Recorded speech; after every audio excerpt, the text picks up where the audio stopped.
Bem-vindos ao programa de formação em alfabetização matemática do segundo semestre. Isso mesmo, né? Estamos aí no segundo semestre. Então, como a gente sempre inicia nas nossas formações, vamos olhar então o nosso plano bimestral. Então, o nosso mapa, né, desse mês vem trazer aí pra gente 2 habilidades da BNCC e uma do Currículo Paulista, como mais importantes aí para o 4º ano. Então, a habilidade número 7 da BNCC e número 5 e do Currículo Paulista número 4B, né? Então, ela tem aí uma habilidade anterior que é a A, caso seja necessário retomar, mas aqui a gente vai conversar um pouquinho sobre as ações que envolvem a parte B dela. Então, na número 7 é o famosa habilidade que todo mundo fica bastante preocupado, que é resolver e elaborar problemas. E aqui a gente tem a divisão, né, como conteúdo, né? Então, além de resolver, elaborar também situações, problemas aí que envolvam a divisão. Então, por isso ela é uma habilidade que a gente precisa conversar um pouquinho sobre ela.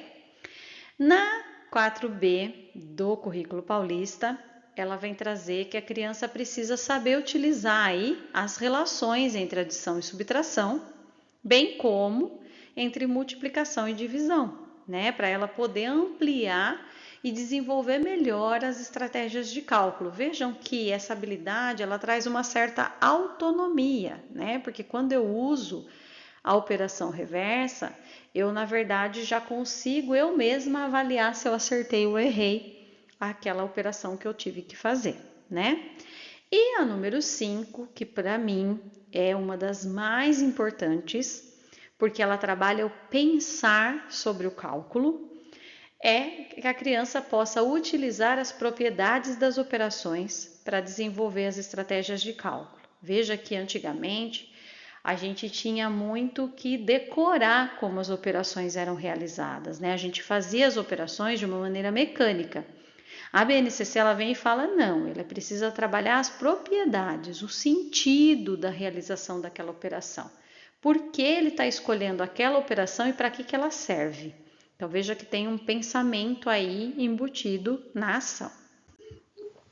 Então, para a gente revisar um pouquinho dos saberes docentes e pensar um pouquinho sobre essa questão, né, das estratégias de cálculo, da questão do repertório dos alunos frente aos significados de cada operação, eu trouxe um pouquinho do PENAIC para vocês, né? Então, é importante que toda criança ela tenha ali você, professor, como um estimulador, um mediador, né, dessas estratégias individuais. Ela precisa pensar o como ela vai resolver, né? E aí discutir com os outros colegas como que eles estão pensando fazer, porque essa troca de informação entre um e outro vai fazendo com que ela entenda as propriedades que cada operação tem, né? Então é legal que eles possam, né, vivenciar situações matemáticas, estabelecendo relações com o dia a dia, né? Decidindo sobre as estratégias que eles vão usar e conversando com sobre essas estratégias, né, com os colegas. Então, socializar as estratégias com a turma vai ampliando o repertório deles e vai auxiliando essas crianças no desenvolvimento de uma atitude mais de aceitar, de não temer a situação problema. Ele sabe que ele pode pensar sobre, interpretar, que existem palavras-chave ali escondidas, né? Porque cada um vai falando como fez, vai ajudando o outro a olhar melhor para cada situação. Então a gente também precisa cuidar, né, para evitar que os alunos errem. Tem alguns fatores que contribuem muito para que os alunos errem e não aprendam como se faz na questão da resolução de situação-problema. Por exemplo, se a criança não compreende, né, ou falta um pouquinho de compreensão por conta da leitura dele não estar bem ainda desenvolvida, ele não vai compreender o que ele lê. Então ele não vai conseguir identificar a situação a ser resolvida e aí ele vai errar, né? Então ele não vai desenvolver uma estratégia, ele pode até saber fazer a operação, mas ele não vai identificar o que está escondido ali. Então, trabalhar a interpretação do problema, né? Quais são as palavrinhas-chave que aquele problema tem, criar cartazes sobre isso é bastante importante, né? Grifar com eles, né? Então, ir bem, às vezes o menos é mais, né? Em vez de você dar uma lista de 10 problemas, trabalha 2, bem trabalhado, bem interpretado, que às vezes é bem mais útil para a criança compreender do que a gente pecar pelo excesso do treino sem compreensão, né? Ausência ou equívoco de compreensão matemática. Ele compreende o que ele lê, mas ele não sabe usar as operações, porque ele não dominou ainda as propriedades de cada uma das operações. Então vejam que são possibilidades de erro totalmente diferentes. Então, se um conversa com o outro, troca informações, se um explica como pensou sobre o problema, o outro contrapõe, diz outros argumentos, isso vai ampliando o repertório e as crianças conseguem resolver com mais autonomia as situações problemas, tá bom? Aí eu trouxe para vocês um jogo de tabuleiro, né, sobre o resto, porque a gente está falando de divisão, né, a nossa habilidade cobra aí que as crianças, né, resolvam a questão da divisão. Então, esse jogo, na primeira rodada, cada jogador vai lançar o dado e vai andar o número de casas correspondente ao ponto obtido. Então, vamos supor que eu joguei o dado e tirei 5. Né? Então, eu vou andar lá 5. Então, eu vou andar pelo 43, pelo 24, pelo 36, pelo 15, vou parar no 77, porque eu tirei 5 no dado, então meu número é o 77. Na segunda rodada e nas demais, eu vou jogar o dado e vou fazer a divisão. Então, vamos supor que eu parei no 77, eu joguei o dado e tirei 1. Eu vou ter que dividir 77 por 1. E aí, o resultado da minha divisão, né, vai fazer com que eu anote na ficha o total de pontos obtidos. Mas a pontuação para eu ganhar do meu colega é o resto, que no meu caso não teve.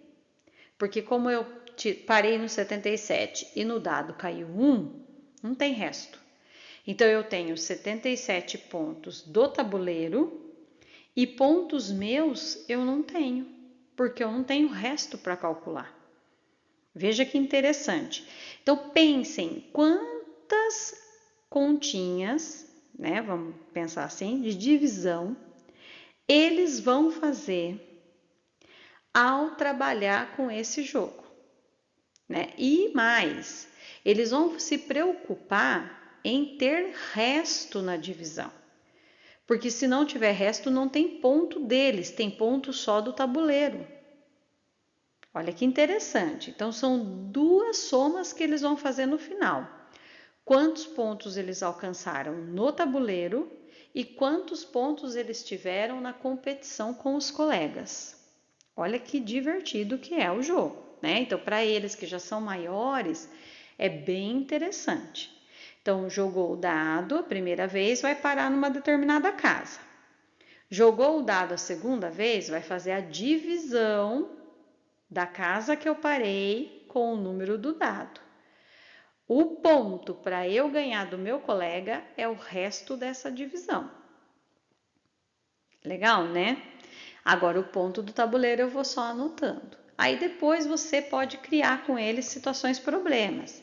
Se o meu ponto fosse o do tabuleiro, quanto que eu teria de pontuação, né?